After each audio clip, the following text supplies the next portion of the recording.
সারা পুরোপুরি তার পরিবারের উপর নির্ভরশীল ছিল। তারা তাদের মৃত দাদিমাকে একটা ফ্রিজের ভিতরে লুকিয়ে রেখেছিল।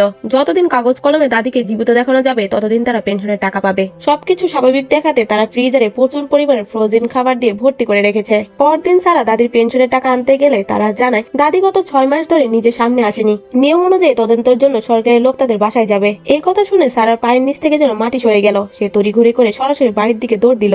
বাড়িতে সবাই মিলে দাদিকে ফ্রিজ থেকে বের করলো, কারণ যদি জানাজানি হতো তারা ভুল উপায়ে টাকা নিচ্ছে তাহলে সবকিছু শেষ হয়ে যেত। কিন্তু একটি বড় সমস্যা দেখা দিল। দাদি বরফের মতো পুরোপুরি জমে শক্ত হয়ে গেছে। এত কম সময়ের মধ্যে সবকিছু স্বাভাবিক করা অসম্ভব ছিল। ঠিক তখনই দরজায় কেউ টোকা দিল। তারা তিনজনই প্রচন্ড ভয় পেয়ে গেল। সারা তাড়াতাড়ি করে দরজায় ছুটে গিয়ে সেই লোকটাকে আটকে দিল। সে নানা রকম অজুহাত দিতে লাগলো এবং কোনো মতে সময় কাটানোর চেষ্টা করলো।